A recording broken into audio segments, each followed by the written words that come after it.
Hi friends, ನಿಮ್ಮನೆ ಹುಡುಗಿ ಎಲ್ಲಿದ್ದಾಳೆ ಅಂತ ನೋಡ್ತಾ ಇದ್ದೀರಾ? ಬನ್ನಿ, ನಾನೊಂದು ಒಳ್ಳೆ ಜಾಗಕ್ಕೆ ಕರ್ಕೊಂಡು ಹೋಗ್ತೀನಿ ನಿಮ್ಮನ್ನು. ಭಾರತದ ಪಿತಾಮಹ ಅವರು ಸ್ಥಾಪಿಸಿದ ಸಬರ್ಮತಿ ಆಶ್ರಮಕ್ಕೆ ನಾನಿಲ್ಲಿ ಬಂದಿರೋ. ಆಶ್ರಮವು ವಿಶಾಲವಾಗಿ ಮತ್ತು ಶಾಂತಿಯುತವಾಗಿದೆ. ಆಶ್ರಮವನ್ನು ನೋಡ್ತಾ ಸ್ವಲ್ಪ ಇತಿಹಾಸದ ಬಗ್ಗೆ ಮಾಹಿತಿ ತಿಳ್ಕೊಳ್ಳೋಣ ಬನ್ನಿ. ಸಬರ್ಮತಿ ಆಶ್ರಮವನ್ನು ಮಹಾತ್ಮ ಗಾಂಧಿಯವರು 1917ರ ಅಹಮದಾಬಾದ್ ನಗರದ ಸಬರ್ಮತಿ ನದಿಯ ದಡದಲ್ಲಿ ಸ್ಥಾಪಿಸಿದರು. ಆಶ್ರಮವು ಕೋಚ್ರಾಬ್ನಲ್ಲಿ 1915ರಲ್ಲಿ ಪ್ರಾರಂಭಗೊಂಡಿದ್ದು ನಂತರ ಸಬರ್ಮತಿಗೆ ಸ್ಥಳಾಂತರಿಸಲಾಯಿತು. ಈ ಆಶ್ರಮವು ಸತ್ಯ, ಅಹಿಂಸೆ, ಸ್ವಾವಲಂಬನೆಯ ತತ್ವಗಳನ್ನು ಅನುಸರಿಸುವ ಕೇಂದ್ರವಾಗಿತ್ತು. ಇಲ್ಲಿ ಜನರಿಗೆ ಶಾಂತಿಯುತವಾದ ಹೋರಾಟದ ಬಗ್ಗೆ ತರಬೇತಿಯನ್ನು ನೀಡಲಾಗುತ್ತಿತ್ತು. ಸರಿಸುಮಾರು 21 ಭಾಷೆಗಳಲ್ಲಿ ಸಬರ್ಮತಿ ಆಶ್ರಮ ಎಂದು ಈ ಗೋಡೆಯ ಮೇಲೆ ಬರೆಯಲಾಗಿದೆ. ರಘುಪತಿ ರಾಘವ ರಾಜಾರಾಮ್ ಪತಿತ ಪಾವನ ಸೀತಾರಾಮ್. 1947ರ ನಂತರ ಈ ಆಶ್ರಮವನ್ನು ರಾಷ್ಟ್ರೀಯ ಸ್ಮಾರಕವಾಗಿ ಸಂರಕ್ಷಿಸಲಾಗಿದೆ. 1930ರ ಮಾರ್ಚ್ 12ರಂದು ನಡೆದ ದಂಡಿ ಸತ್ಯಾಗ್ರಹವು ಈ ಆಶ್ರಮದಿಂದಲೇ ಆರಂಭವಾಗಿತ್ತು. ಈ ಆಶ್ರಮದ ಜೀವನ ಶೈಲಿಯು ಸರಳ ಮತ್ತು ಶಿಸ್ತಿನಿಂದ ಕೂಡಿತ್ತು.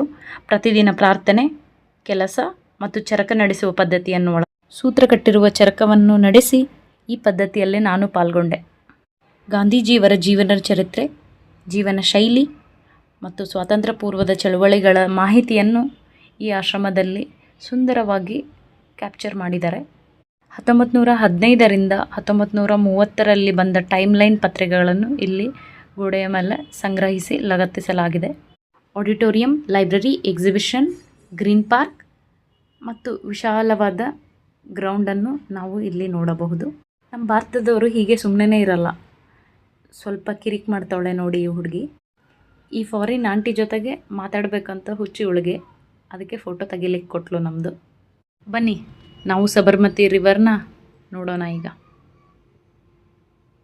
C, look at the view, very beautiful. ಬೆಳಗ್ಗೆ ಅಥವಾ ಸಂಜೆ ಟೈಮ್ ಪಾಸ್ ಮಾಡೋಕ್ಕೆ ಇದು ಒಂಥರ ಒಳ್ಳೆ ಜಾಗ ಕಣ್ರಿ. ದಂಡಿ ಸತ್ಯಾಗ್ರಹದ ಬಗ್ಗೆ ಇನ್ನೊಂದು ಸ್ವಲ್ಪ ಮಾಹಿತಿ ತಿಳ್ಕೊಳ್ಳೋಣ. ಬ್ರಿಟಿಷರು ಉಪ್ಪಿನ ಮೇಲಿನ ತೆರಿಗೆಯ ವಿರೋಧವಾಗಿ ನಡೆಸಲಾದ ಈ ಸತ್ಯಾಗ್ರಹವು ಸರಿಸುಮಾರು 78 ಜನ 24 ದಿನಗಳಲ್ಲಿ 390 ಕಿಲೋಮೀಟರ್ನಷ್ಟು ಕಾಲ್ನಡಿಗೆಯಲ್ಲಿ ನಡೆದು ಈ ಚಳುವಳಿಯನ್ನು ಪೂರ್ಣಗೊಳಿಸಿದ್ದಾರೆ.